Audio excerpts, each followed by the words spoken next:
everyone. It's Michael Shermer, and it's time for another episode of the Michael Shermer Show.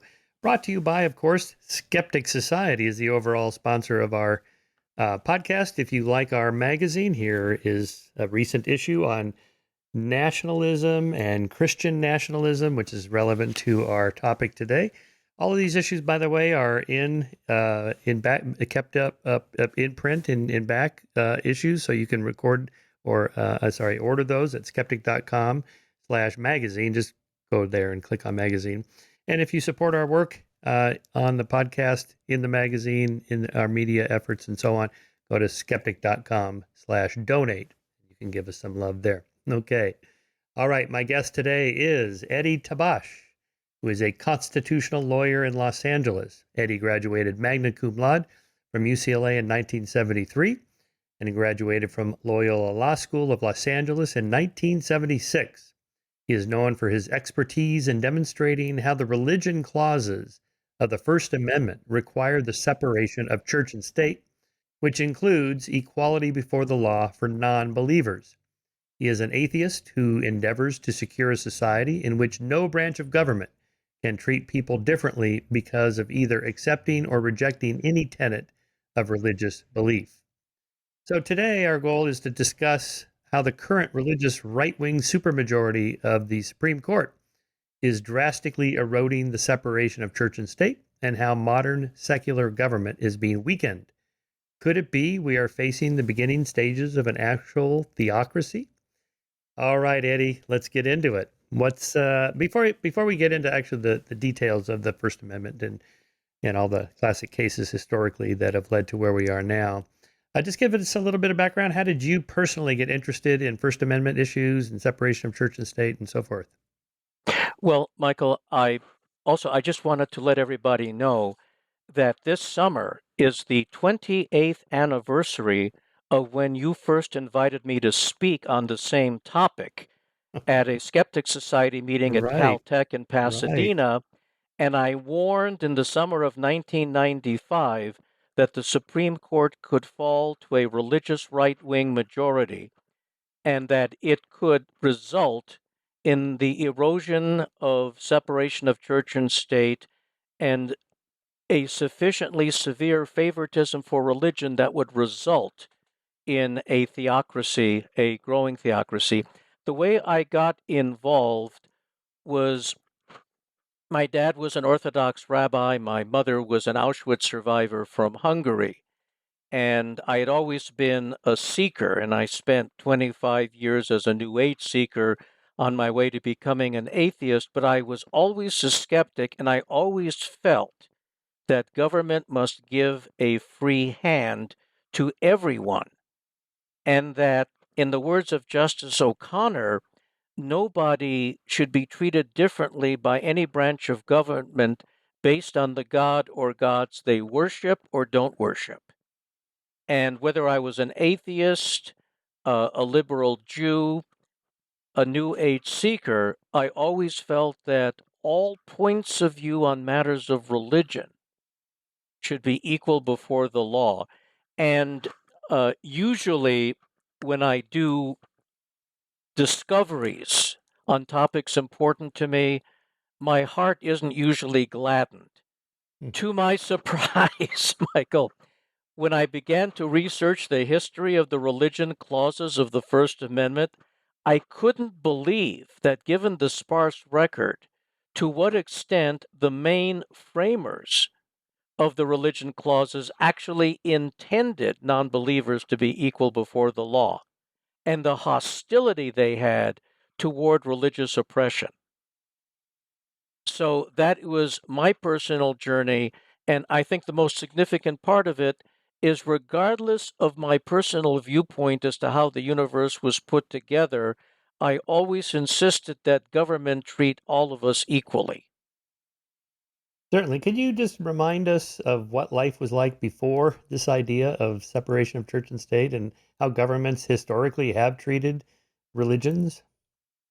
Well, before, particularly, in Europe, we had all the religious wars, we had the Inquisition, we had even, I think it was John Calvin was able to secure, though he was not supposed to be a government official, the execution of Servetus in Switzerland for heresy. We had people burnt at the stake. And here in the colonies, before the establishment of the United States, we had compulsory, mandatory church attendance. We had blasphemy laws, which were uh, they were horrendously imposed, and so all of these, uh, and throughout history, there was never a time up until, let's say, the end of the 18th century when the First Amendment was drafted and then ratified in 1791. There was never any legal bar to a government's being an open theocracy. And this is what the framers had in mind, because the framers, Michael, were cognizant of what a pre Enlightenment Europe looked like. Look at all the wars, particularly after the Reformation between Protestants and Catholics.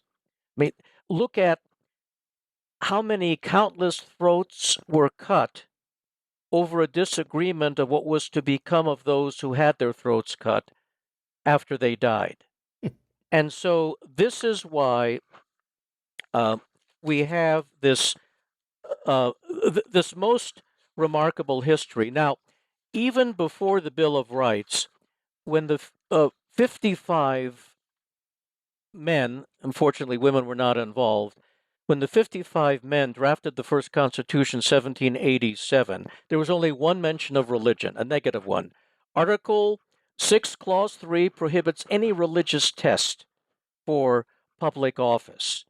And then that was fully defended, particularly by the one who was going to become the principal author of the First Amendment, James Madison, when he said in the Federalist Papers that government should be open to merit of all description, uh, regardless of one's views on matters of religion. And then, even, let's say, 15 years before he drafted the First Amendment, James Madison, the principal author of the First Amendment, writing to William Bradford in January of 1774, talked about religion imposing pride, ignorance, and knavery among the priesthood, and vice and wickedness upon the laity. And he talked about how the clergy furnishes its quota of imps for religious persecution, and says, "Pity me and pray for liberty of conscience to revive among all of us." And then, so for those who say that we were meant to be a Christian nation or a religious nation, look what Madison also wrote 15 years before the First Amendment. He wrote, "Religious bondage shackles and debilitates the mind and unfits it for every noble enterprise, every expanded prospect." This is not somebody who wants religion imposed by anybody on government. And then 4 years before drafting the Bill of Rights, including what was to become the First Amendment, Madison opposed an assessment that would have benefited and paid all clergy in Virginia. And in his memorial and remonstrance, he made sure that those who claimed we were founded to be a Christian nation would have a problem with their history, because he wrote, "During almost 15 centuries has the legal establishment of Christianity been on trial. What have been its fruits? More or less in all places, pride and indolence in the clergy, ignorance and servility in the laity, in both superstition, bigotry, and persecution." So he was not in favor of Christian government. Now, all the historians agree that the main influence on Madison in terms of religion and government was Thomas Jefferson. So in 1786, while Jefferson was in Paris, Madison pushed through the Virginia legislature his and Jefferson's bill for religious liberty, and it shielded minority viewpoints for all facets of belief and non-belief. And in it, it said that our civil rights should no more depend on our views about religion than they do on our opinions on physics and geometry.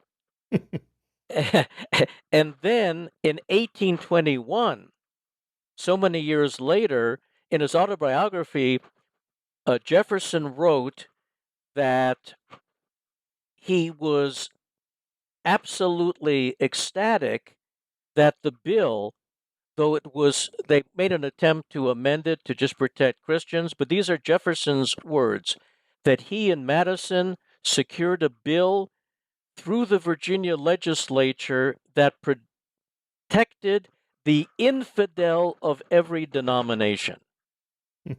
Okay, these are not people who want government to be able to favor belief over non-belief. Now, what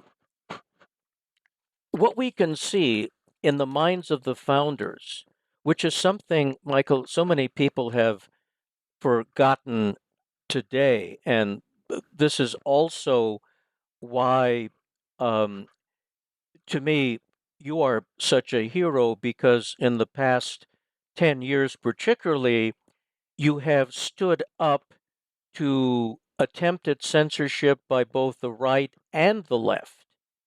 So, what you are doing, whether you see it this way or not, is you're going back to the founding of America, because their uppermost concern was freedom of conscience. And Madison, as soon as the bill passed, writes to Jefferson in Paris and says, what we have done is hopefully in this country extinguished forever the ambitious hope of making laws for the human mind. See, what does that mean? That you cannot constrict a human being's thought in analyzing for ourselves what the universe is and whether or not a supernatural being exists. Now, since Jefferson was Madison's most important influence on matters of religion, let's look at what Jefferson wrote in 1787. That was 2 years before the Bill of Rights were introduced into Congress. He writes, the legitimate powers of government extend to such acts only as are injurious to others. But it does me no injury for my neighbor to say there are 20 gods or no God. It neither picks my pocket nor breaks my leg. So, with a view like that, Jefferson and Madison going in to being not the only but the principal author of the religion clauses of the Constitution, had the view that believers and non-believers are to be equal before the law. And also, as I said back in 1995 when you invited me to speak, and I've been saying ever since and even before, those of us who are atheists, we don't want greater or more rights. We just don't want fewer rights. We want equality before the law. We don't want a society, as the current Supreme Court is doing, that allows favoring belief over non-belief. And Or then any religion over any other religion. Exactly. Very good. Yeah. Any religion over any other, which means the equality for all viewpoints on matters of religion. Now, also, Jefferson was a deist and he didn't believe in the divinity of Jesus. Madison never tipped his hand as to what his views were. But Jefferson essentially believed in a mysterious God that jump-started the universe and then took an eternal coffee break. Jefferson did not believe in a deity that was concerned with us. So Jefferson's God was what I like to call a what's the point God. It's a so what God. It makes no difference. For instance, Jefferson rejected the idea of the Immaculate Conception, deifying Jesus' miraculous powers, resurrection, and the ascension. He rejected the Trinity. He rejected original sin and atonement.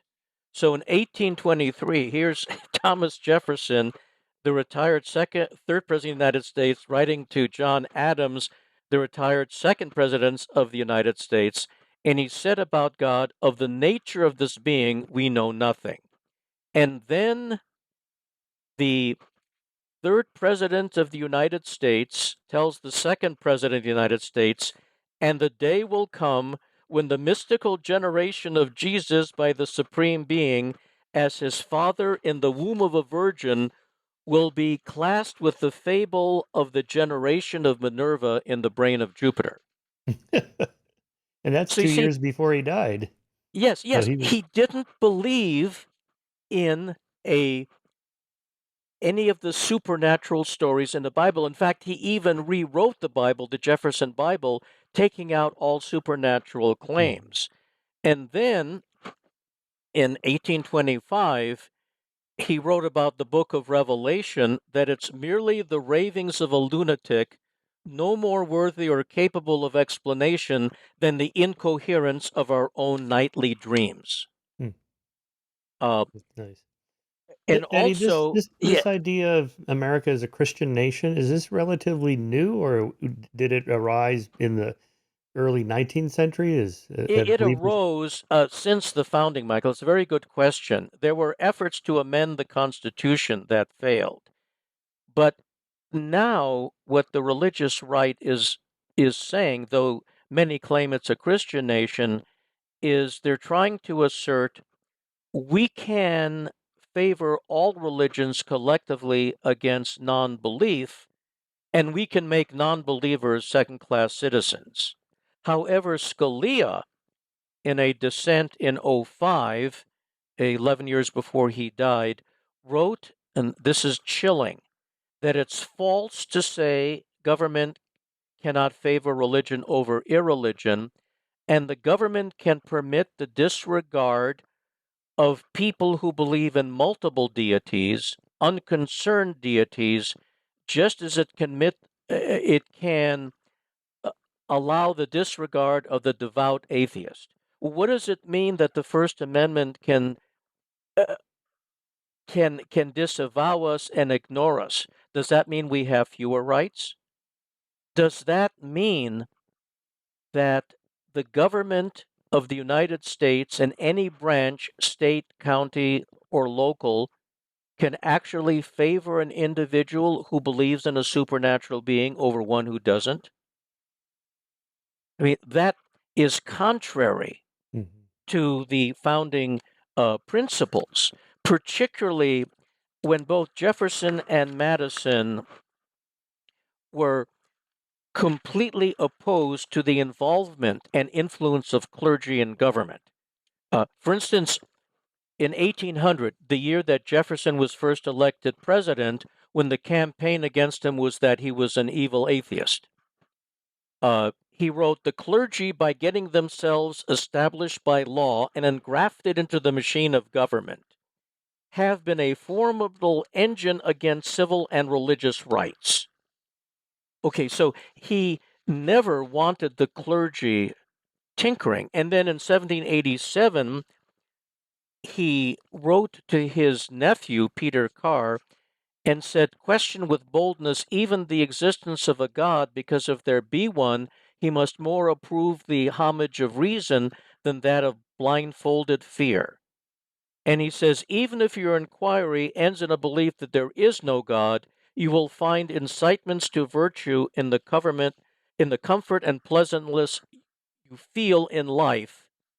So he is saying it's okay to be an atheist. Now, here, just less than 2 years before drafting the First Amendment, this is very telling, Madison writes to Jefferson that religion, even in its coolest state, has been more oftener a motive to oppression than a restraint from it. Hmm. So, how could Madison have shepherded through a Bill of Rights, a First Amendment that would allow government to favor believers over non believers? And you see, this is also, he writes to Jefferson that he's concerned the people would deny infidels the right to hold office. Well, this goes back to what he wrote in the Federalist Papers, that public office should be based on merit and open to everybody. And then he also was concerned that the general public would substantially narrow the rights of conscience. So if the founding generation and the founders were so preoccupied with protecting the rights of conscience of everyone, how could they have possibly designed a system in which non-believers could be shunted off into some kind of second-class citizenship? Certainly, Eddie, let me ask you something. Yeah. So Jefferson's famously not a believer. You say Madison didn't tip his hand. What about, were there others that were obviously religious, like John Adams, who said, even though I'm religious and I would like the government to favor my religion, I think there's a deeper principle here, and therefore I support the separation of church and state? Well, Adams did in various ways. For instance, in the Treaty of Tripoli, to assure Muslim African nations, where I think it was in his administration, either his or Washington's, I think it was Adams' administration, where the treaty said the United States is not founded on the Christian religion or any other. Now, Adams might have believed more than Jefferson and Madison that you need religion as some kind of moral guardrail, but he was not involved in drafting the First Amendment. He didn't influence Madison. So Jefferson, because he influenced Madison, the principal author, Jefferson Madison's views count much more than Adams or George Washington, because Jefferson helped guide Madison's views on separating religion and government, which wound up in the actual religion clauses of the Constitution. Now, again, a very, very important point. The Bill of Rights were meant to restrain government, not to add powers to it. So it couldn't be that any of the Bill of Rights was meant to give government the power to act on behalf of the people, to discriminate against the non-religious. When this is why so many libertarians love to quote Madison, because the day he June 8th of 1789, when he introduced the Bill of Rights, he said the great object is to limit and qualify the powers of government. Hmm. Right. Yeah. So, but there weren't that many atheists at the time, and that atheism wasn't really even a thing until really recently. So, they're really wanting to protect religious minorities, like Muslims you mentioned, and I assume Jews and whatever other religious faiths there were that were not either Catholic or Protestant.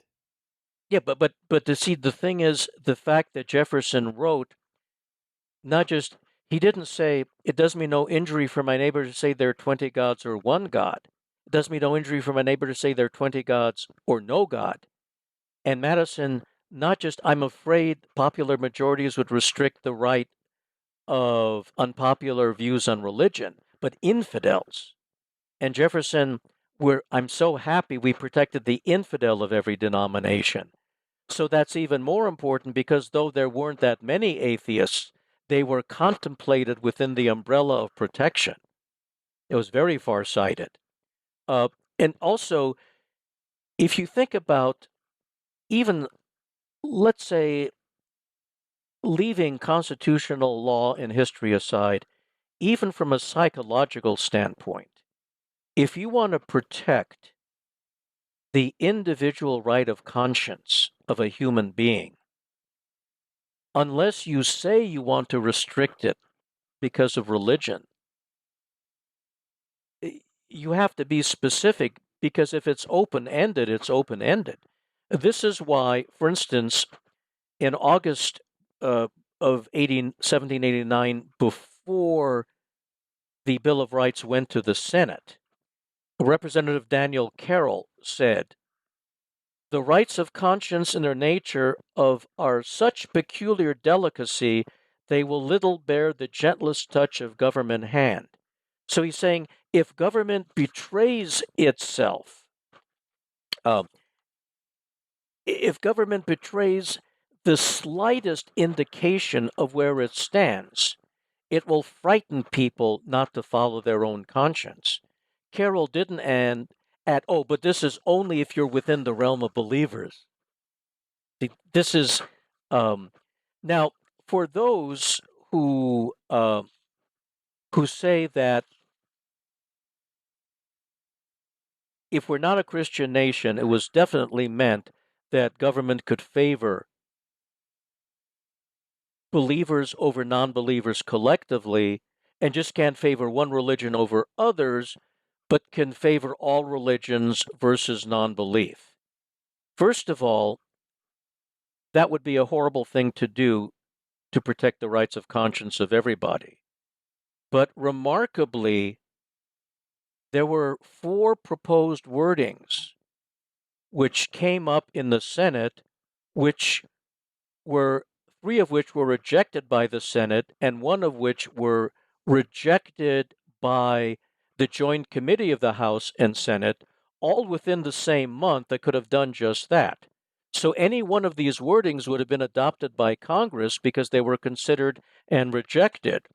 For instance, September 3rd of 1789, the Senate rejects a proposal: no law establishing one religious sect or society in preference to any other. It's too narrow. And making it impermissible to establish any religious sect or society. And this one, the rejection of this is really telling. No law establishing any particular denomination or religion in preference to any other. If all Congress wanted to do was just to protect all religions, they would have gone with that. But they didn't. And then the Senate ultimately adopted no law establishing articles of faith or a mode of worship.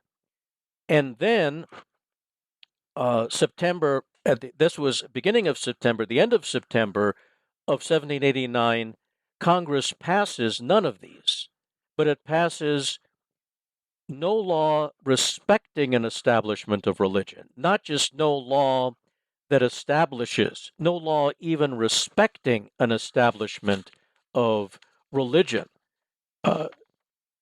So this is very telling evidence, but even more than that, since Madison was the principal author and Jefferson was his main influence, what they said afterwards throughout their lives showed their thinking. I mean, the Jefferson's famous letter to the Danbury Baptists, building a wall of separation between church and state. Madison even wanted to limit the power of religious organizations to accumulate and hold property. He opposed tax exemptions for property already owned by religious institutions, and, which surprises a lot of people, even people who think they support church-state separation today, the main author of the First Amendment opposed chaplains in both Congress and the armed forces. And Madison even wrote that religious truth is not to be tested in numbers, and that major sects have no right to govern minor sects.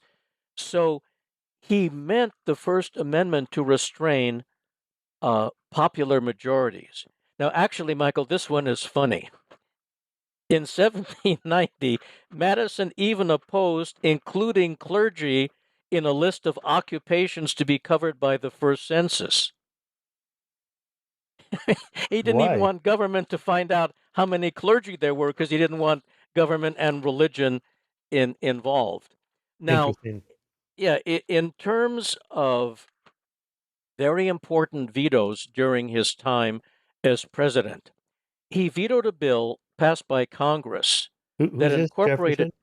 what? No, Who this is is it? Madison. Oh, Madison. Madison, yeah. Vetoed a bill passed by Congress that incorporated an Episcopal church in Washington, D.C. And in his veto message, he said he rejected the Congress's incorporation measure because it exceeds the rightful authority to which governments are limited by the essential distinction between civil and religious functions. And then he also told Congress that it violates making no law respecting an establishment of religion.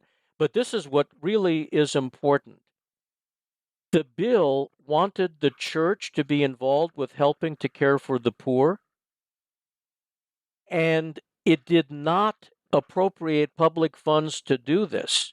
Madison still vetoed it because he still did not want a precedent for giving to religious societies as such a legal agency and carrying into effect a public and civil duty. Now, compare this with George H.W. Bush's faith based initiative of 20 years ago, where he wanted to delegate to the religious institutions and churches charitable functions. Uh, and then there was a surveying error where a Baptist church had been built on public land, and Congress tried to let the church have the land rather than buy it or have it dispossessed of the land. Madison vetoed that bill, and he said because it establishes a principle and precedent for the appropriation of funds of the United States for the use and support of religious societies. Hmm. You mean just by way of example, Yeah. if my church, my religion, buys a house and I get to live in it, rent free, and I don't have to pay property tax, the church does it, and so on. And so I, as a religious person, get an extra benefit that you, let's say, you have to pay your own property tax, don't get. Would that be a violation then? Is that what you're talking about with? It is, but Yeah. the court has allowed it. Okay. In other words, for instance, the Skeptic Society is a 501c3. Yeah. So is the local church down the street. But the Skeptic Society has to file the 990 form, and the church down the street doesn't. All nonprofits should be treated the same. So these are all technical violations if we take seriously that we're all equal before the law, that there's no special privileging. And so this is Now, when hang the. on for a second. Let me just Yeah, clarify sure. this. So the Skeptic Society could or could not buy a house and then I could live in it rent free and not have to pay property tax. Um, the property tax exemption is only available. No, property tax exemption maybe all nonprofits uh, get, but but also states are permitted to give that only to religious institutions. In other words, you can exempt religions from. You can exempt religious institutions from filing requirements and certain tax requirements that you can't exempt secular nonprofits from. I see. I And see. Waltz versus Tax Commissioner. I wouldn't try So I to mean do this, that by is the it. way, just a note parenthetically, just as a first case. I mean it should be, but um, now what And is before we get back yeah into some details there, just two general points. yeah So I often hear when I throw back at theists who make this argument, we're a Christian nation, some of the quotes you just provided. I don't mean legally. I mean we're a Judeo-Christian culture, and that the Europeans that came here brought with them Judeo-Christian values, the Ten Commandments, and belief in God, and so on and so forth. So we, even if we're not legally a Christian nation, culturally we are. That's kind of what you usually hear. But that's irrelevant because that doesn't have anything to do with what the law should be. Yeah. So if a majority of Americans choose to be Christians, they can, but they can't commandeer the reins of government to impose that on anyone. So it's actually irrelevant. So if a majority of Americans are Christian, it really doesn't mean anything in terms of our legal freedoms. Just like if the majority of Americans were atheists, it wouldn't affect the legal freedoms, or shouldn't reflect the legal freedoms of the religious. And, also, again, as the son of a rabbi, this Judeo Christian business, you can't really combine the two as easily as some people think, because of a dispute over some Jewish guy who supposedly lived 2,000 years ago. That's a major difference Yes, it's between pretty Jews big. and Christians. Yeah. And so, I mean, maybe those Christian dominionists that want to replace the civil law with Old Testament law. Mm. But then again, cultural, you see, what people have to understand is that cultural preferences don't allow you to oppress the minority. Mm-hmm. See, Would it that's therefore, what the framers were getting. yeah, would it therefore be a good argument to make that, in fact, trying to get the government to favor your particular religion because you're in the majority would backfire if, let's say, Muslims in a century from now were the majority believers in America, and then they use those same legal precedences to oppress Christians? Well, if we go to majority rule, that is what happens. For instance, in '06, I was horrified when the Jewish religious right wing personality Dennis Prager, what happened was the current attorney general of uh, Minnesota at the time, Ellison, was elected to Congress, and he chose to take his oath of office on the Quran. And Prager actually said he should not have been permitted to do so. Well, Prager may not have realized, but his recommendation would have violated the Establishment Clause, the Free Exercise Clause, and the Free Speech Clause.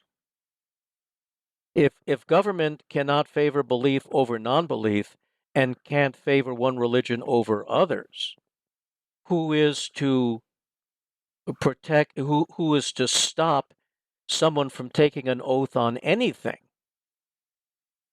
So for instance, if What was Prager's argument? um, his argument was that the traditions of America are Judeo-Christian, ignoring the fact that has nothing to do with the law. So for instance, let's say that the next governor of California wants to take the oath of office with a hand on two of your books, Good and Evil and The Moral Arc. No Okay. one can stop them. Okay, good. I'll send it No to one him. can stop them. Nobody. Right. And for instance, when I applied for a judgeship here in Los Angeles County, and they asked me at one of the interviews, how would you take the oath of office? And I said, it should be self-evident. So help me the people of Los Angeles County. I said, because even if there is a God, that God doesn't need my help. It's that God's not coming before me with serious problems, which require fairness in the application of the law. So, but that was, and then of course Scalia saying that those religions with multiple deities. Well, even if you say government can't favor one religion over others, that means government can't favor monotheistic religions over Buddhism or Hinduism. Yeah, so I don't know. I don't know where he got that. So now, what has happened, Michael, is we've gotten to the point where the current Supreme Court has us in a pincer movement. There are two approaches to destroying church-state separation. One is to allow religion to be a basis for law and displays. And the other, which seems to be emerging as a primary vehicle, the other is to allow only religious objectors to avoid complying with laws which bind the rest of us. You mean And we saw this. like conscription? No, we're talking about now in conscription in the armed forces back in 1965 with conscientious objection. Luckily for us, a much different and much better Supreme Court got it right. In United States versus Seeger, they held that a sincerely held secular philosophical objection to war must be given the same consideration as a religious-based one. Interesting. We don't hear that anymore. No, No, I didn't no, even know no. about That that was, case. Who yeah, was yeah. that? That was. Who was Seeger? He was somebody who refused the draft when he was drafted because of a conscientious objection to war, but not based on religion, based on some secular philosophy. Hmm. So that should be And treated the same as Muhammad Ali not wanting to go because of his exactly, faith. Yeah, yeah, yeah, and and the Jehovah Witnesses have an objection to that. exactly. Now, something really frightening happened in the past few weeks, which is making me fear that my fright over an actual second-class citizenship for atheists could be on the horizon. Oh yeah. 6 attorneys general from Indiana, Arkansas, Idaho, Kentucky, Mississippi, and South Carolina wrote to the chair of Target and they complained. Now, these are attorneys general, not private people. They represent state governments. That in addition to LGBTQ materials that they objected to, they said Target also sold products with anti-Christian designs such as pentagrams, horns, skulls, and other satanic products. One such design included the phrase Satan respects pronouns with a horn ram representing Baphomet, a half human, half animal hermaphrodite worshipped by the occult. Target was selling something Officials, with a yeah, T-shirt or something with that on it. yeah, but you see, the Attorney General of no state, let alone 6, has a right to complain about that I mean, to because try to all of get the those things government are protected. to try to get the government to compel Target to do change its behavior. Yeah, yeah. I mean, this is, for instance, to sell products with anti-Christian designs, that's absolutely protected by the First Amendment. Pro-LGBTQ products, absolutely protected. Satanism is absolutely protected. You can't say that someone who worships Jehovah has greater rights in the American political legal system than someone who worships Satan. Yeah, this has always kind of bugged me about conservatives who claim to be in favor of liberty and freedom, and particularly in the business world, and corporations should be able to do what they want and so on. And then you have someone like DeSantis going after Disney because he doesn't using the power of the state to go after a corporation because he doesn't like their attitudes about LGBTQ issues. I suppose that's not quite the same as a religious thing here, but we're talking about the kind of using the government to impose your values or compel speech on others, something like that.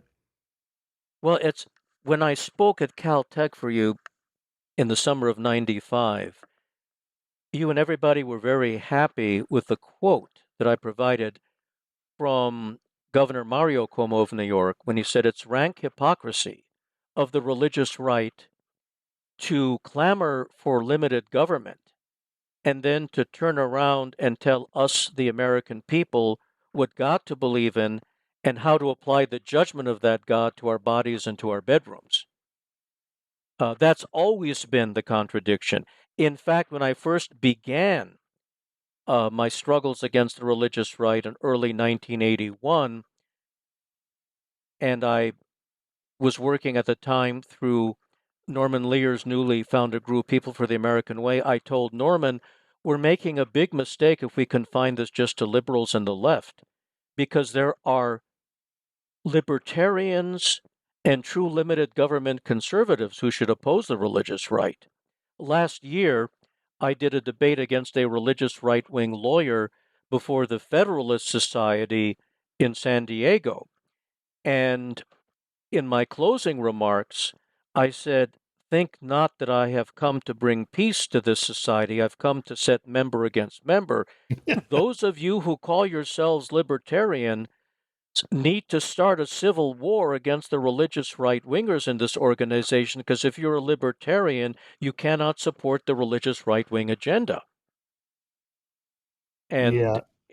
It, and I remember, Michael, I recall, I'm like 20 years ago, you would make libertarian-style arguments against the religious right. mm-hmm. Yeah, right. Well, so since you mentioned the Federalist Society, maybe that's a good place to introduce how political parties try to influence the selection of judges on the Supreme Court in order to get a majority or a supermajority, I guess they have now, to get legislation passed to favor whatever it is that they want, in this case, a particular kind of religion.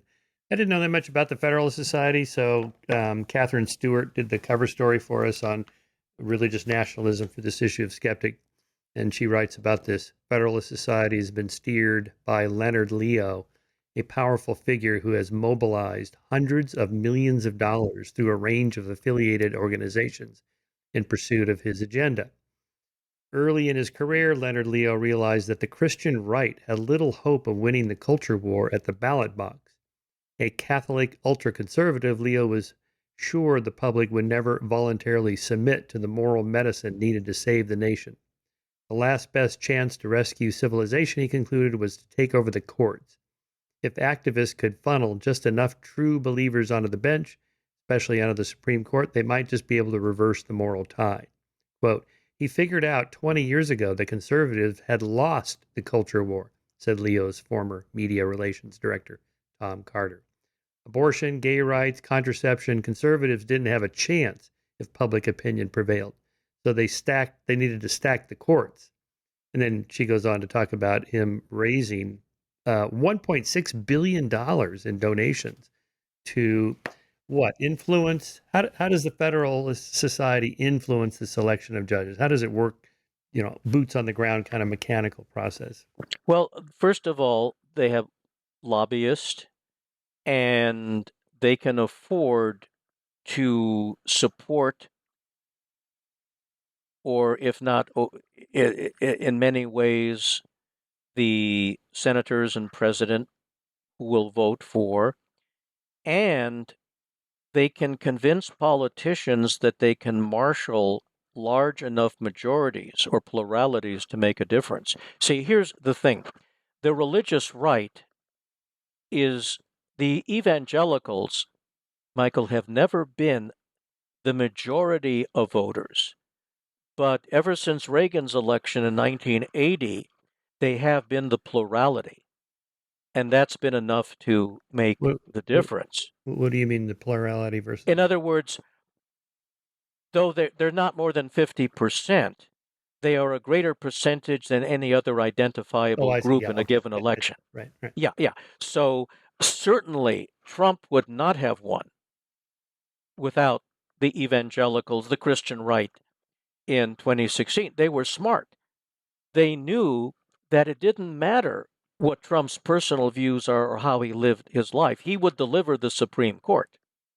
Mm-hmm. He would put justices on the Supreme Court that would destroy constitutional protection for abortion rights, and they were right. So they didn't care what vulgar language he used, his own personal sexual proclivities. They knew that through the courts he would deliver the country. Yeah. And so Now you they have may say at this point, Eddie, well, that's just the way it goes. That's how the game is played. Roosevelt, he packed the court the way he wanted it in the 30s to get his New Deal, and turnabout is fair play. well, the answer to that is what I've always said. We are, for better or worse, this is our political system. So that's why I've always recommended to particularly my colleagues in atheism that they treat every election for president as a referendum on the court and every election for the Senate as a referendum on the court. And for instance, this came up in 2012 when I spoke at the then, at the American Atheist Convention that was in conjunction with the 2012 Reason Rally. And afterwards, when I spoke about the danger of the religious right and how important that election was for federal judges, there were people individually came up to me and they said, I can't vote for Obama for re-election because he didn't close the prison camp at Guantanamo. And my response was, do you want at the time Mitt Romney putting people on the Supreme Court or Obama putting people on the Supreme Court? See, so now I know that this comes down to single issue voting, but each person, we all have to decide for ourselves how important an issue is. Certainly, who is in the White House and who controls the Senate determines who gets on the Supreme Court. And so the thing is, this isn't just, okay, everybody on every side of the issue tells the opposition, you're misinterpreting the Constitution wrong. My side is doing it right. I know it sounds self-serving, but Michael, this time we are right. And even if everybody's cried wolf on every other issue, by even what I have brought to bear during this interview, we really are right to say the religion clauses of the First Amendment were founded so that we are all equal before the law and government can't favor religion over non-belief. And government can't impose religion.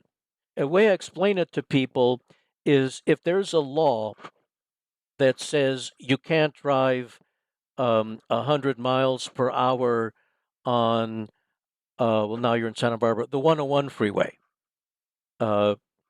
So 10 years ago, I would have said the Pasadena freeway, but the 101 freeway. And all the churches say we agree. Well, you're not enacting religion into law because there's independent secular grounds for that. But if you enact a law saying two men cannot get married, that's purely religious. So anytime a law has nothing going for it other than a religious claim, its enactment violates the separation of church and state. And what about the Colorado cake baker and the recent case with the web designer, neither of whom wanted to provide their services for gay couples or gay marriage or whatever it was? Um, does the government have the right to compel their speech and thought and make them do it anyway? Or do they have religious freedom and they shouldn't be compelled to have to do that? What are your thoughts on that? Well, let's take the Masterpiece Cake Shop case. There, the cake maker was not required to make a cake where he says, I, the cake maker, approve of this marriage. That would be unconstitutional on free speech grounds. So, for instance, let's say that you and I and somebody from another free thought organization go into a restaurant owned by a Christian, does business with the general public though, and the restaurant owner says, I recognize the three of you, I will seat you, but the lunches I provide are my work of art. So you can eat here, but you can't use my food and my restaurant to plan your atheist convention. So if you don't plan it, but just sit in silence and eat, you can eat here. Otherwise, you're violating my free expression right because you're using the creative lunches I made as a basis for meeting to plan something which I find abhorrent. See, so that would be a stretch. It would have to be where a reasonable observer would see the vendor as making the speech or the vendor as promoting the event. Now, I'll admit it can get tricky, but here's the thing. In the 303 creative case that the court just decided, it wasn't even ripe for adjudication. She hadn't yet done websites for marriage. She hadn't yet turned down anybody. No LGBTQ couple came to her, but she wanted it known in advance. So, I mean, this would be, let's say that you're a web designer and you tell members of the public, what I am selling you is the platform. And then you make up your own content. Another analogy would be this. A Christian, let's say, arts and crafts store sells crayons and says, and paint, but I'm not going to sell paint to an LGBTQ couple that'll paint a sign saying, Jim and Joe are getting married here. Go down the hall, turn left. Well, their paint is being used for the same-sex marriage, but it's not their expression. And then as Sotomayor said in her dissent, to what extent can you use your religion or your free speech to discriminate against customers? Now, if there's any discrimination at all, it would have to be against the commandeering of the objecting person in making it look like it's their message. But it can't be just objecting the status of the people. So, but see, we don't know because the opinion was open-ended. Let's say that you and I and another atheist go into the lunch counter, open to the general public, and the proprietor says, even if you don't use my booth to discuss and promote an atheist convention, I still won't seat you just because you are atheists. That would be wrong. I think that would not be. Okay, now, Sotomayor, in her dissent, brought up an actual case. There was a gay couple. They were two gay men. They were together for 52 years, finally married very late in life when same-sex marriage became legal. One of them died, and a funeral home in Mississippi agreed to do the cremation and host the memorial lunch. When they found out it was a same-sex couple, they canceled it, and they had to find another funeral parlor for the cremation and another location to hold the memorial celebration. Okay, now and that's a real case that she pointed out. In something like that, the funeral home is not saying, well, we approve of the marriage. You're open to the general public. And by letting grieving friends and relatives commemorate this loving couple, the funeral home isn't saying we approve of their relationship. Right. Yeah. So, I mean, see, this is how it gets. What we're afraid of is, with an open-ended Supreme Court, to what extent will they allow a religious person to claim a free exercise of religion right or a free speech right, not to accommodate a member of the general public who is doing something that they feel violates their religious beliefs? This gets to be, this can be very dangerous. Now, let's go back to 2014 Hobby Lobby case.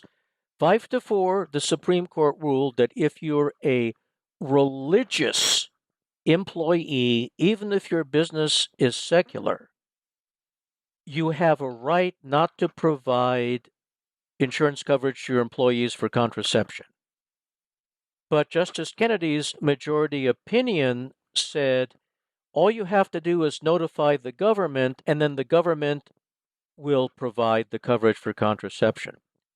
Before Kavanaugh got on the Supreme Court, he dissented in a case called Priest for Life, where a group of Catholic priests said, we don't even want to do that because if we have to notify the government, we are starting a process by which our employees will ultimately get coverage for contraception. So we don't even want to have to provide notice.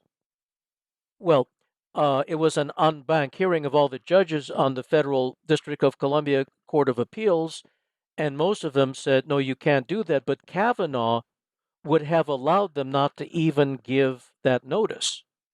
I forget the details in the Hobby Lobby thing case. Okay, So what happened was the owners, even though the business is not a religious business, it's an arts and crafts business, objected to the mandate in Obamacare, the Affordable Care Act, that all employers with over a certain number of employees must include in the package insurance, health insurance coverage, and the health insurance coverage must cover contraception. I see. Okay. And they said that they shouldn't have to provide coverage for contraception. See, now, what I would say in something like that is your religious freedom does not extend to hampering your employees' personal choices. Give you another example where the Supreme Court ruled, and I think they were wrong on this, that members of the Amish shouldn't have to pay into Social Security. Everybody has to pay or the system will collapse.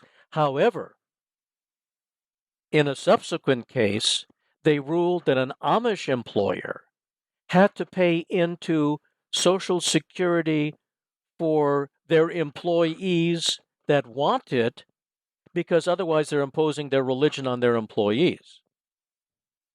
Interesting.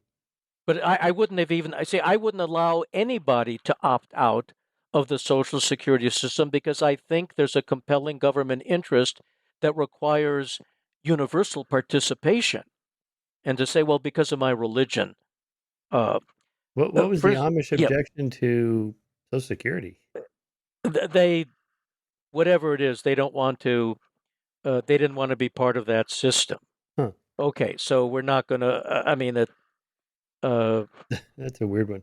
yeah, Yeah, these edge cases, Eddie, are always so interesting. Like Scientology, they famously sued the IRS into oblivion to get their tax exempt status as a religion.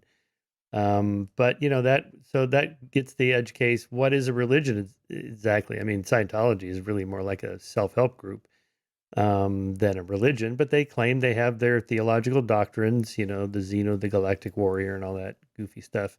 And therefore they should get it, and they got it. They have tax exempt status, and they have I don't know how many members they have, not that many, but they have a lot of land ownership. So they have a lot of, billions of dollars apparently in real estate that they don't have to, um, you know, be held accountable for like everybody else. They don't have to pay income tax on all that money they make on those courses and so on. But the impression I got was they won because they just sued the IRS like 3,500 times or something like that, and the IRS just gave up and threw its hands up. But what is a religion in that sense? I guess if anybody can claim it, then how does the Supreme Court or the courts deal with that issue of Well, definition? I think that a religion would have some kind of disciplined ritualistic system, and that there would be some belief in either something paranormal, supernatural, or something ultimate, which you could call nature. So, for instance, now Scalia disagrees with that. For instance, Scalia would not allow deists because the deity they believe in is unconcerned. And apparently, he wouldn't allow Buddhists or Hindus because of multiple deities. Now, no one else so far says it applies only to monotheistic religions. He did. But also, Michael, in terms of my fear of an actual effort to make non-believers second-class citizens, last year, after that horrendous decision removing constitutional protection for abortion rights, Justice Alito was in Rome at a Notre Dame University conference, and he actually said that secular people have to be persuaded as to the importance of religion in making public policy. Why? Why do we have to put our heads on the chopping block? But in March of 19, at Pepperdine Law School, Clarence Thomas said something very chilling. He said he didn't understand why atheists even take oaths because we don't believe in any enforcer. Well, he doesn't understand his own Christianity. Once you are saved, you don't lose your salvation because of perjury. And if you're a Catholic like he is, if you commit perjury or violate an oath, you just go to confession, and the priest says, say a couple Hail Marys, take 2 aspirin, call me in the morning. So, but that makes me believe that Thomas would be amenable to allowing various states to once again bar atheists from testifying in court. Okay, let's go back to the Roe decision, Yeah. overturning Roe decision. What's wrong with their argument that it should be a states' right issue and not a federal issue? Well, what's wrong with it is, first of all, there is implicit in the Constitution a right of privacy. There has to be, because if the Bill of Rights is meant to limit the power of government, then there has to be a domain of not only residential privacy, but bodily privacy that can't be invaded. The other thing is that the absence of a scientific determination that life begins at fertilization means that that concept is a theological one. So if it's a theological one, I mean, even Chief Justice Roberts, who would have upheld the Mississippi limit on 15 weeks but wouldn't have otherwise overturned Roe, even he said that between a more developed fetus and a fertilized egg, there has to be a difference. So none of this, was based on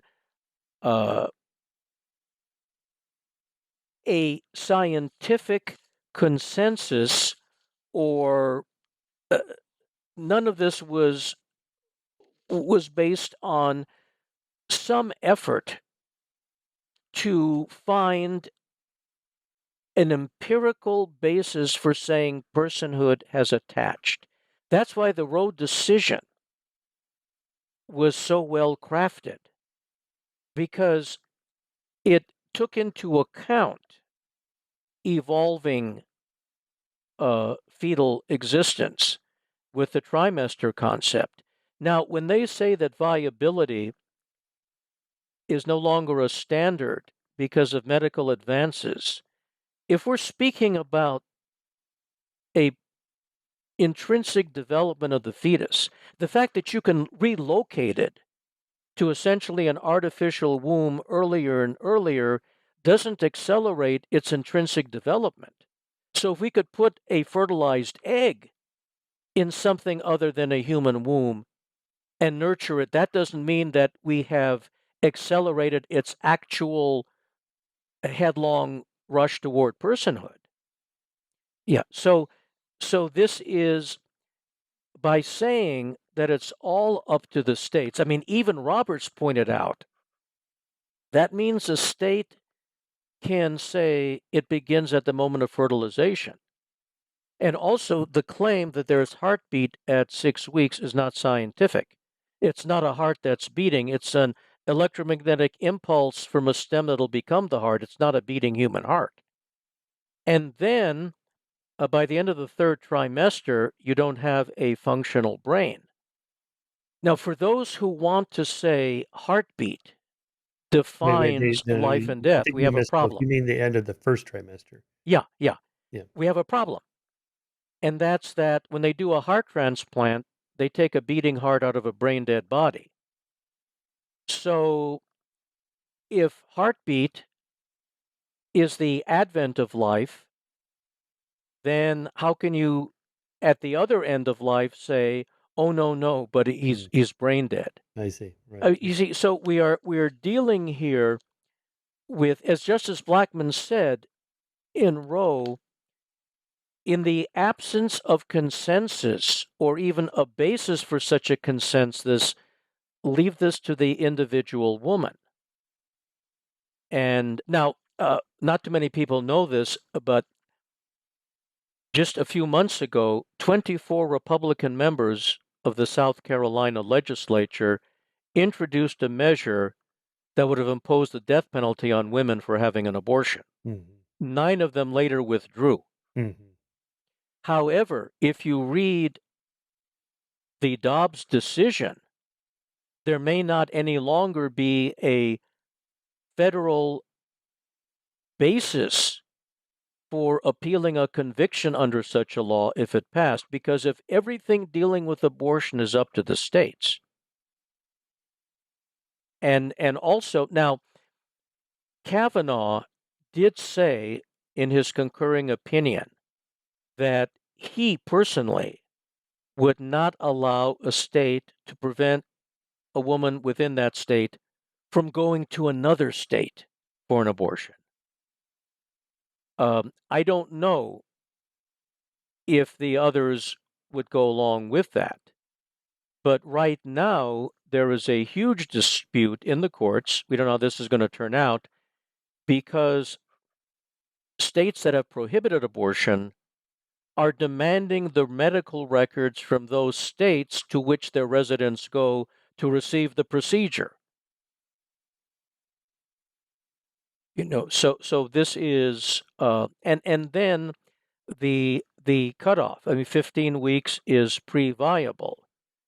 So, what is the scientific basis for saying you can't go beyond 15 weeks? I mean, Well, where is the but where's the non-theological? upper limit, right? Yeah, I mean, yeah. where do you draw the line? Maybe 20 weeks, 22 weeks, 24, the day before birth. You have to Well, draw the line somewhere. 24 was the Roe versus Yeah. Wade, and based on viability. So, viability is at least an empirical concept. And what this Supreme Court is saying is with no scientific consensus, with no measuring point, no yardstick or marker, we are going to usurp from a woman control over a process inside her body from the moment the egg is fertilized and leave it to her state legislature, not her, to control what's unfolding inside her. But I guess they would argue something like pro-lifers would, that this is not like her kidney or her heart. This is an actual human being, or it's a potential person. Maybe doesn't carry legal rights at day one, but it's a potential person, and therefore abortion is murder, and we should not allow the government to make an exception of murder in this case. Something like that. Yeah, something like that. But then again, it's a potential person. So murder has always been understood to be the taking of the life of an actual person, not a potential. And I mean, the process of becoming is not identical to the act of being. I mean, the acorn isn't the oak tree. So, I mean, it's a bit of a homespun analogy, but it holds. And to say at the moment of fertilization, I mean, you know, the old phrase, if it ain't broke, don't fix it. Actually, Roe got it right. It was such a balanced decision, taking into account whatever had to be taken into account when there was no consensus to balance the privacy, bodily integrity right of the woman with an acknowledgement of a state's right to apply greater value to a fetus beyond a certain point. And it was a much better system than now saying each state can totally prohibit it. And also, on what basis, without being able to say, okay, at this point, from the very beginning, it's a person, at what point and why do we, throughout pregnancy, from the very fertilization onward, do we say it's the business of the state and not the human being in whose body this entire process is unfolding? Remind me in the case of Lacey Peterson, where she was murdered by her husband and she was pregnant, and it was, I Okay, yeah. recall it was a double Okay. homicide There was because it was a double homicide, and okay, there are two minds on this, obviously. One is that it shouldn't have been, and the other is if the process is unfolding inside the woman's body and it's hers to control, she has the right to designate it as a person or not. And I don't know if it was a post-viable fetus. I forget in in the Lacey Peterson case, but that could also be a factor. And so this is, however, if something gives on that, um, if we have to, if push comes to shove and we're forced against the wall, and we have to make a choice.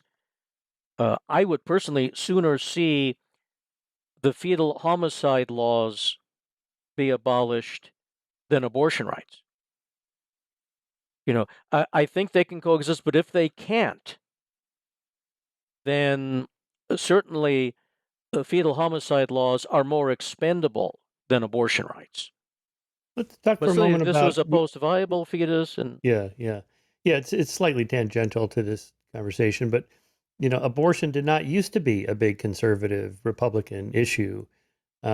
Is that the influence of the religious right in the 1980s that or by the 90s, I guess it became a political hot button issue for conservatives and Republicans? well, it became a hot button issue after Roe. And so people say, well, Roe shouldn't have been decided that way because look at what it cost. Well, Roe should have been, because if it's a constitutional right, it's a constitutional right, even if it triggers a societal upheaval. But actually, a former member of Congress, a political mentor of mine, Anthony Bielenson, who also worked with on population issues, when he was a state senator in California in 1967, he authored the first legalization of abortion bill. It was tentative, there were a lot of obstacles, but it was the first law in California to end the total criminalization of abortion, and it was signed into law by then Governor Reagan. Now, I think I remember, I may be wrong on this, but Bielenson told me that in the California legislature in 1967, he might have gotten slightly more Republican votes and even Democratic votes for the first thaw in the scheme. Now, the LA Times just did a series a couple weeks ago about how horrible it was before that era, where the LAPD even had an abortion squad, and how this was, and the butcheries. They also, Michael, there is another approach to this. The philosopher Judith Jarvis Thompson in the early 70s came up with this analogy. If you wind up in a hospital with your bodily functions, everything attached to a great musician or a great scientist, and only by giving of your bodily functions could you keep them alive, you still aren't required to do so. And this is, I think it is a useful analogy to a process occurring inside someone's body. And again, we're talking about fetal homicide laws or the abortion law. If the developing embryo and fetus is so entirely dependent on the woman's body and is not an independent being for its survival and development, why is there such a outcry against letting her be the one who determines its destiny, or at least until it reaches an advanced point? You see, so I mean, this is why Roe got it right. I mean, it actually was a workable situation. Yeah. Right. So, okay, so the pushback starts there, but politically, I mean, is it as crude as the moral majority and Jerry Falwell going to Reagan and saying, "Look, I know abortion's not a big issue for you, but it is for us. So we can deliver votes. So you got to speak out on this issue." Sure, of course, it was. I mean, during 1980, I remember 1980, the first time any major party platform talked about the imposition of religion was the Republican Party platform talking for the appointment of certain types of judges and banning abortion. And I remember that it was I was involved in Carter's reelection campaign. I got a brief few moments when he was campaigning in Los Angeles to talk to him, and I said, Mr. President, you're not touching upon the most important issue of this campaign. No one's talking about it between you and Reagan, the Supreme Court. And he said, that's an important idea. We never heard anything else afterwards, but that was when I realized that for the first time ever, the Supreme Court was on the chopping block because there was a call. And then also at the ministers' convention in Texas, where Reagan said, you can't endorse me, but I endorse you.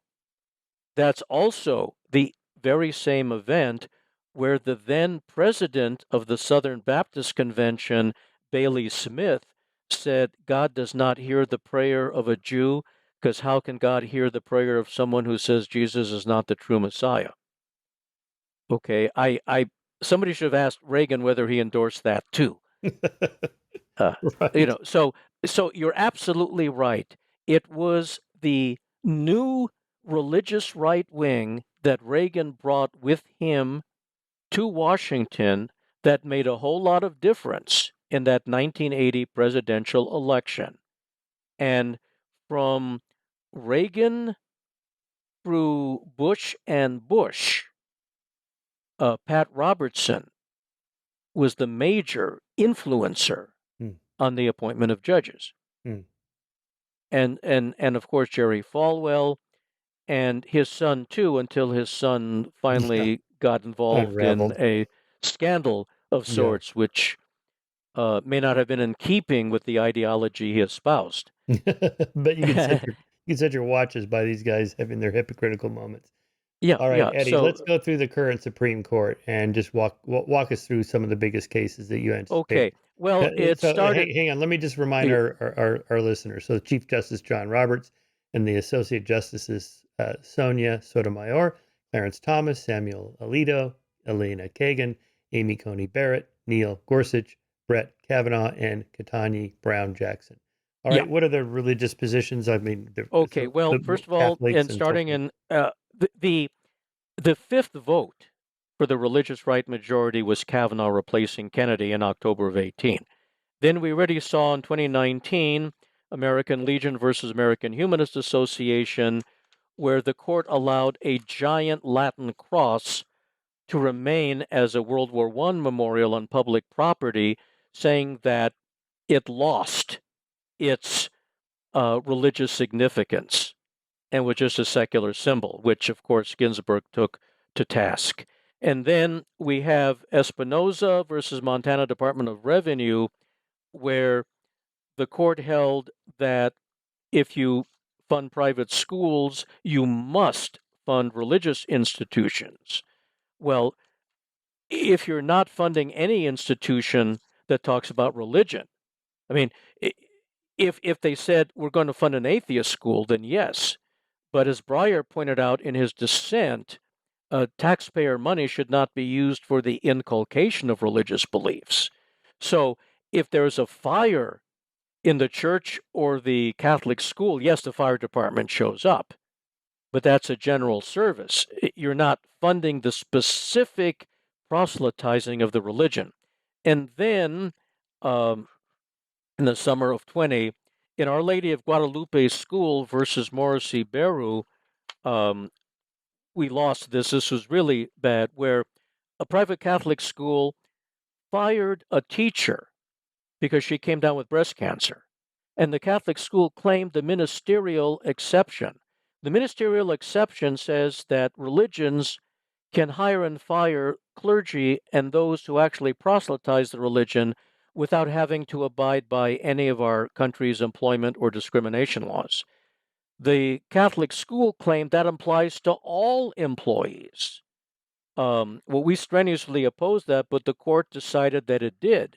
So now religious institutions are the only ones that can fire anybody, regardless of their job, and completely ignore our country's employment and anti discrimination laws. And then starting with the COVID cases at the end of 20, in Roman Catholic Archdiocese versus Cuomo, uh, they struck down a lot of restrictions on religious gatherings in New York.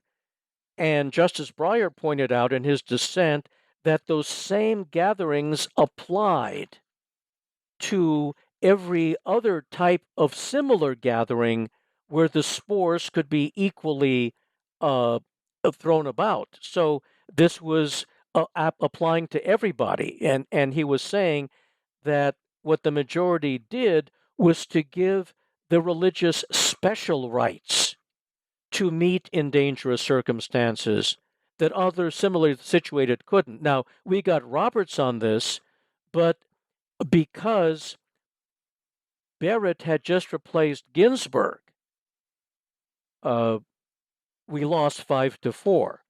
And then the same thing happened in 21 in a California case where the state actually had scientific expert witnesses to show that people singing in a group transmit more spores of the virus than if you're shopping for groceries. And even though scientific experts were provided, the court, the religious right wingers, ruled in favor of the church. Then also, this was a very, very bad case for giving special rights only to the religious.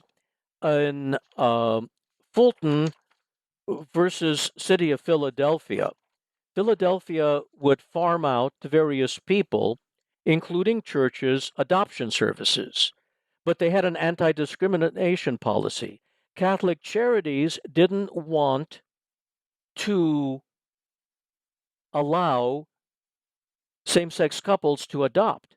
And Philadelphia said, well, we can no longer then refer to you because that's against our policy. Well, the Catholic Charities sued, and the Supreme Court sided with them, saying that Philadelphia had some special exception policy, but it didn't apply to allowing people to discriminate. So the upshot is only a religious institution could require a city with an anti-discrimination policy to still give it the option to do adoptions, though they were denying LGBTQ couples. A very, very serious church-state case that we lost last year was Kennedy versus Bremerton School District here. A football coach was conducting prayer meetings after football games with both teams, with parents coming down on the field, commandeering the entire field with huge rallies. And even a 16-year-old football player who was an atheist said that he felt compelled to participate because otherwise he thought his playing time would be reduced. The 6 religious right-wingers on the Supreme Court ruled in an alternative factual basis. They ignored the real facts of the case, and they said this was constitutionally permissible because the coach just went off on his own to pray on his own. And in an unprecedented dissent, Sotomayor actually posted, as part of her dissent, photos showing the masses of people coming down to join in on the prayer. But another tragedy of this case, the court abandoned the Lemon test, which was a 3-part test since 1971, where the court could not do anything which would have a primary effect of advancing or inhibiting religion. There could be no excessive government entanglement with religion, and the government action has to have a secular purpose. And what the court did in this football coach case was said now they'll interpret the Establishment Clause under historical practices. Well, historical practices were unenlightened. So let's say the Free Speech Clause, after the First Amendment was ratified, for 10 years we had a Sedition Act where the federal government would prosecute people for insulting the president. Well, that means you can reinterpret the Free Speech Clause because of historical practices. Okay, and then of course we have Dobson versus Whole Women's Hang on Health. one second, Yeah, Eddie. On the yeah, football sure. coach case, it seems like it hinges on how you define he went off on his own versus there was masses of crowds such that everybody would feel compelled to participate, or else they'll be canceled, as it were.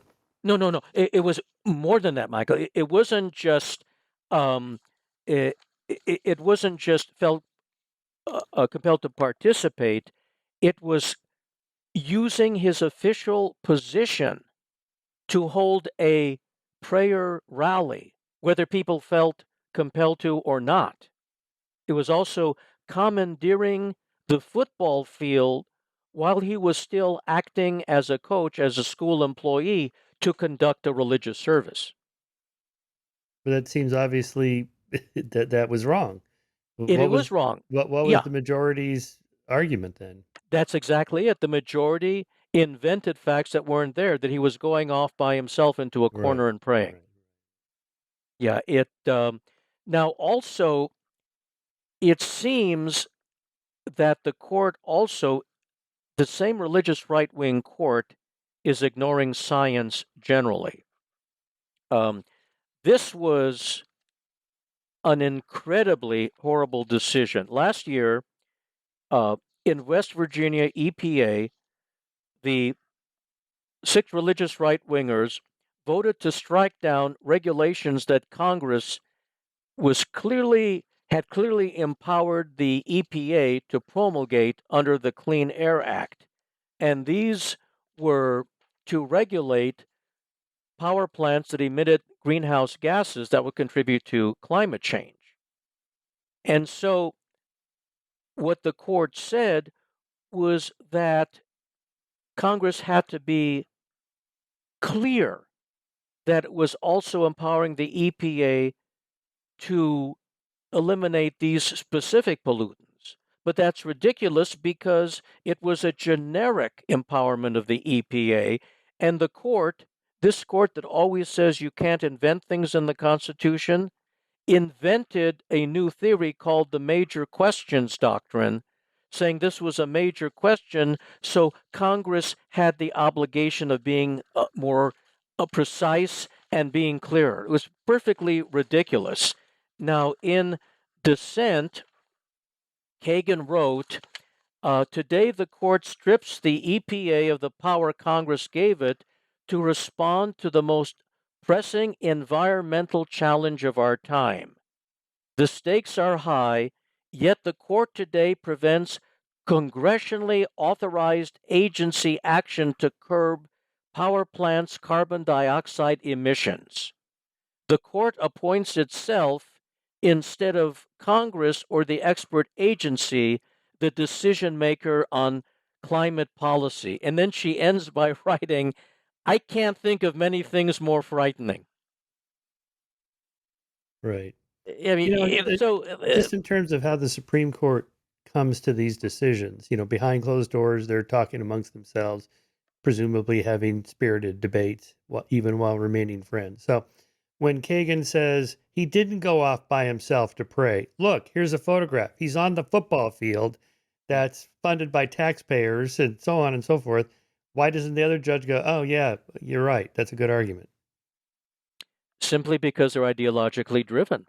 I mean, this is when Barrett, before she got on the Supreme Court, Trump first put her on the Seventh Circuit Court of Appeals that I believe covers Illinois, Michigan, and Indiana. Senator Feinstein was questioning her on the Judiciary Committee and even said to her, the dogma is all over you. You see, this is purely. But they would say the dogma is all over the other non-right wingers, the left wingers. Yeah, but because she was openly talking about religious imposition. Now, one of the things that Barrett did in her confirmation hearing right before Trump lost the election. I mean, she was confirmed just a week before Trump lost the election. What she failed to alert the Senate that she had signed onto a letter opposing abortion. And her excuse was, when confronted, that because she didn't write the letter, she felt she didn't have to disclose it, but yet she signed it. It still shows her view. Let's look at these 9 justices again. Now, you've described the 6 as right-wingers or maybe religious right-wingers. Religious right-wingers. The most extreme would be Alito and Clarence Thomas. Then we have Gorsuch. We have Barrett and Kavanaugh, who's an extreme religious right-winger, but may not be as extreme as Alito and Thomas. And then the most moderate, but still religious right-winger, the Chief. Mm-hmm. And now and how many of those are Catholic? 5 of them are Catholic. Gorsuch is an Episcopalian, which is strange. Usually Episcopalians don't act like fundamentalists, but just parenthetically, isn't that kind of unhistorical? That is, Catholics used to be kind of suspect in America. Remember when JFK had to give that speech? Oh, yeah. In which he promised to not let the Vatican run the country if he becomes president. There was a lot of anti-Catholicism there, right? Sure there was. So how do you account for that shift to now? I account for the shift because once the religious right came into being,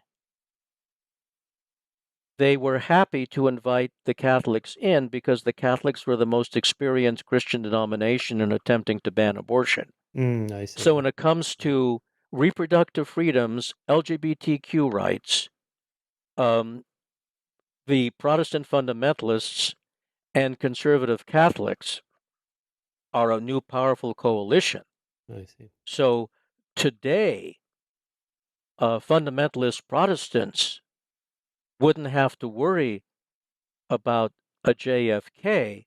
They have allies like Pat Buchanan. However, interestingly enough, the Archbishop of Los Angeles, Gomez, called for Joe Biden to be excommunicated and for him not to receive the sacrament because of his pro-choice beliefs. Mm-hmm.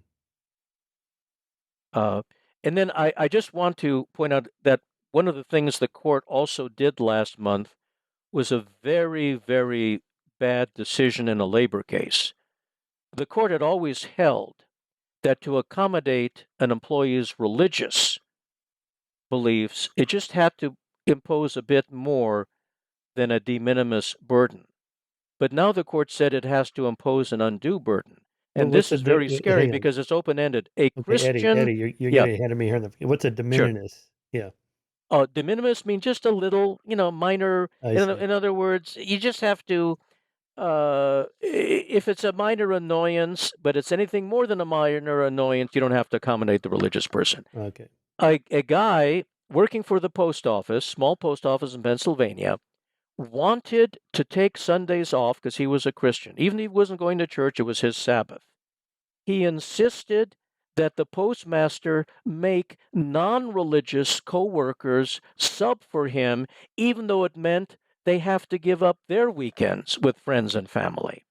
We won in the lower courts. We won in the Court of Appeals. The Supreme Court took it and said now, in order to deny such a request, the employer has a harder burden, has to show the employer would suffer an undue burden. Now, Sotomayor said this had better mean an undue burden on coworkers who are not religious but would be forced to give up their time with friends and family and their weekends. Okay, she said it, Jackson said it, Kagan said it, but the other six didn't say it. So they could really, talk about second-class citizenship for the non-believer. They really could be at the point that they would say, as a matter of law, a religious person's desire to take off Sunday for religious reasons supersedes the right of a non-religious person to take off Sunday to be with friends and family. That would be the most egregious special privileging of religion and second-class citizenship for the non-believer. That's frightening. So, the five didn't say how they were going to vote in that. Actually, there's something that we discussed by email. And Eddie, let me just refine our thinking on this. So Katanya Brown Jackson, Elena Kagan, Sonia Sotomayor. Yeah, they're not atheists, presumably. It doesn't matter. Yeah, I know it doesn't matter, but presumably they have some kind of religion. So why don't they say, yeah, I'm religious too. I believe in the same God you believe in. I adhere to the same religion you believe, more or less. But this is still not what the law says it should be. Whatever. The reason they don't is a good reason. The three of them don't believe that they have to affirm personal religiosity in order to affirm the equality of everybody, believer and non-believer. That itself would be a concession, to have to say, oh, I believe in God, but I want the atheist to be equal. There's a difference, because that would show they're being intimidated by the religious right, as opposed to saying, it doesn't matter what I believe, everybody is equal, including atheists. But to have to say, I believe in the same God, it's just like when Lindsey Graham, Senator from South Carolina, hammered Jackson into saying what denomination she was during her hearings. She shouldn't have had to respond, but I understand, but that was not when she's already on the court. But he hammered her on that, and she's some kind of, I don't know, Methodist or, it's some mainstream something or other. Those mainstream Protestants which echo what Eisenhower said, I don't care what you believe in as long as it's something. Those Yeah. mainstream somethings. That's funny. Yeah. So these six in the supermajority, you've called them religious right wingers. Would they call themselves that? No, they call themselves constitutional originalists. But they'd have a problem because I just showed earlier how the original intent of the framers was for government neutrality, not favoritism in matters of religion. But they must know all those quotes you read us. Why don't they follow those? Because they're ideologically driven and they don't have to follow them. It's as Chief Justice Charles Evans Hughes said it in the first half of the 20th century. Quite frankly, the Constitution says what a majority of Supreme Court justices say it says. That's the original. Whatever the majority says the original is. Yeah, I mean, like Clarence Thomas has this perverse view that the Establishment Clause, and unfortunately Gorsuch has joined him on this, doesn't even apply to the states, and that while we use it to literally be our lifeboat for our personal freedom, for all points of view matters of religion, Thomas says its only purpose is to prevent the national government from interfering in state establishments. So the purpose of the Establishment Clause is so that the federal government cannot stop each state from having an official church. Right. All right, Eddie. So what do you recommend to be done here to stop the growth of the theocracy in the law? Well, Michael, there's one what more is thing. there Yeah. well, let me just is there equivalent to the Federalist Society that Democrats promote or use? No. There's what has to be done is this. Church-state separationists, whether they're believers or non-believers, have to start running for all of our state legislatures because they're the ones empowered to do all these things. Church-state separationists, whether they're liberal religionists or non-believers, or anybody who believes in the equality of believer and non-believer, regardless of personal views, have to start getting on school boards. And everybody has to treat elections for president and for the Senate as a referendum on the Supreme Court. But I think that because the state legislatures are where all of the worst and most insane religion promoting ideas keep popping out of. And so people have to run for the legislature. I remember, take a page from the LGBTQ community. Before they could start electing their own to office, they elected people sympathetic. I mean, more than anybody, I want to see. I mean, you remember my two quixotic bids for the state assembly, where I was runner-up both times. I more than would like to see non-believers openly elected to office. That's always been my goal. But simultaneously with that, we have to elect people, regardless of their personal views, who will protect the equality of everybody. But really, people who believe in secular government have to start running for all levels of public office. Okay. Because the Supreme Court has tossed it back to the states and to local government. Are there some pending cases coming up in the next year or two that you think Not are going that to be I know of, crucial? but there is something else which is as if we didn't have enough to deal with.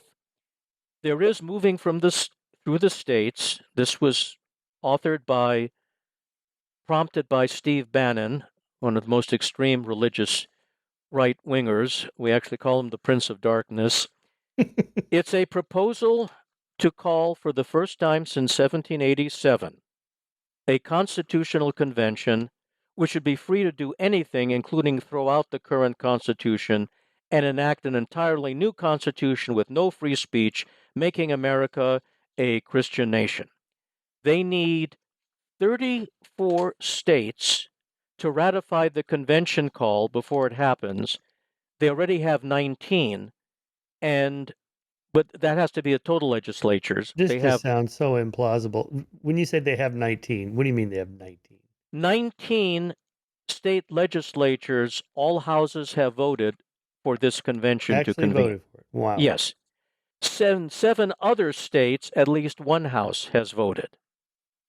Now, of course, Nebraska has one house, but of the 19 states that have actually fully voted to call an entirely new constitutional convention, it's Georgia, Alaska, Florida, Alabama, Tennessee, Indiana, Oklahoma, Louisiana, Arizona, North Dakota, Texas, Missouri, Arkansas, Utah, Mississippi, Wisconsin, uh, Nebraska, West Virginia, and South Carolina.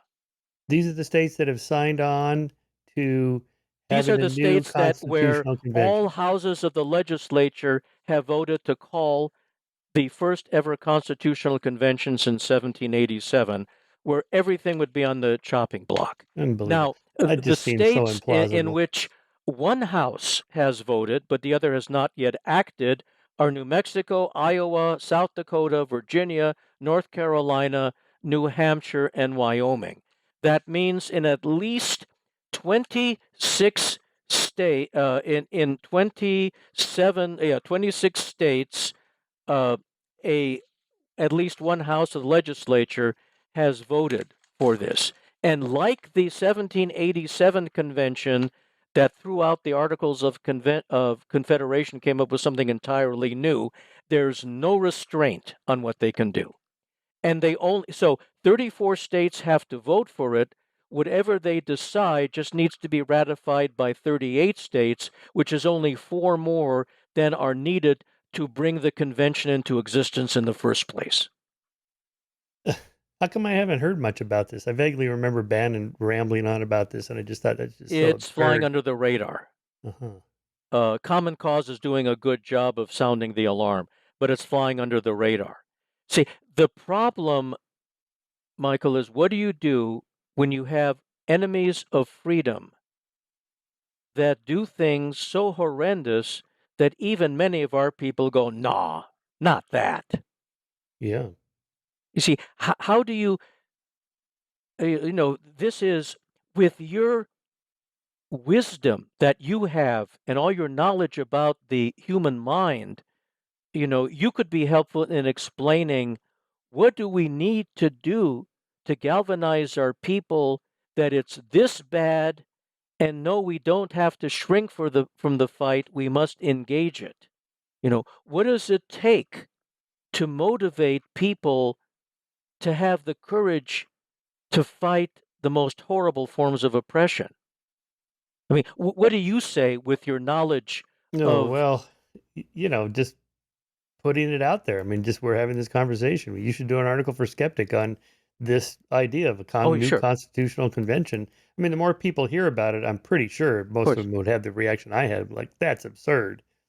I mean, somebody would put a stop to that surely before it would actually happen. I mean, canceling the First Amendment? What? I mean, come on. I mean, this is, and as Bannon said, that's what he wants to do. He wants to get rid of free speech and Well, separation of no, church and he state. And doesn't say. All he says is he wants the convention, I see. Okay. but obviously we know what would be there. I mean, Well, if the religious right wants a convention where the entire Constitution can be thrown out, yeah. they're not going to come up with something more secular. No. I mean, we know what That's a we good don't have point. to. Right. Yeah. So this Yeah. is. I don't know. This sounds like these, these kind of prophecies that we're going to have another civil war and the United States is going to break up into several countries. It just seems so implausible. But I guess it's not impossible. Well, actually, a constitutional convention is more. Well, actually, though, Michael, in the past couple years, the Texas Republican Party has stated that America is a Christian nation, Hmm. and they have called for Texas to become its own country. Mm-hmm. I've seen that, but again, it's one of those No, things no. like, Okay, come on, that's really? not going to happen. A Yeah. constitutional convention is far more likely Mm. than a peaceful revisiting of the Civil War. Right. The Right. voluntary segmenting off of certain states into the United States of America, the United Confederate States of America, the Christian states of America. Yeah. But Now, a constitutional convention is more likely. who would attend this constitutional convention? These governors, These senators? okay, we don't know because under Article 5 of the Constitution, this has never happened. Presumably, the state legislatures would choose the delegates, which is scary. Yeah. That means the 34 states that voted to call the convention would choose its delegates, and the 16 states that didn't fully call for the convention would choose their delegates. But then what emerged, I don't even know if what the vote count has to be within the convention. We've never had an Article 5 constitution. There's only been one constitutional convention in American history, which is in 1787. This is uncharted waters. And the fear is if it happens, not enough people would take it seriously until all of a sudden we have a new oppressive constitution and the one that we think we have is now gone. Again, I just picture the Supreme Court just stepping in and going, no, you're not doing that. You can't do that. Supreme Court can't stop it. And first of all, this Supreme Court wouldn't, but it can't because Article 5 is clear that the courts have nothing to do with it. I see. Now, here's a question, which I don't have the answer to. There's no law on this, and if there is, I don't know it. Can a state that has voted to call the convention repeal its vote? Yeah. I mean, I remember that when states that voted against the Equal Rights Amendment, that wasn't a convention, it was the amendment moving through the states that Congress passed, voting against the Equal Rights Amendment wanted to change their minds and support it. I remember Governor Duke Majan, of all people, in the 1980s saying that shouldn't be allowed, that's unfair. Interesting. But in the original Constitutional Convention, weren't there some states, the slavery states versus the free states, uh, threatening to just leave if they didn't get what they wanted? Yeah, but they did. Those were those comp 3/5 of a person, all of Yeah. that. I mean, Yeah. they got their compromise. But what if 38 states believe that government should be able to promote religion and that you cannot have blasphemy Hmm. and that you can't say things that are offensive Yeah. to religious people? I Yeah. mean, there's no limit to what could be done. Yeah. So Sure. we just have to be aware of this. We just Eternal have to be aware of vigilance. the Yeah, Eternal eternal vigilance. All right. vigilance. All right. And if anybody is in any of these states, contact their state legislators, ask them for another vote, or if you're in the states where one house has voted, find out which house didn't and call your rep in that house and say, don't join the other house. All right, Eddie, we're up on 2 hours here. I think that's a good place Okay. to end it. I'm ending it with a commission for you to write this article for Skeptic on this very idea. Like, oh my God, Okay. our readers will go, what? Yeah, Okay. Thank you for having me, Michael. Good to see you. that was really great.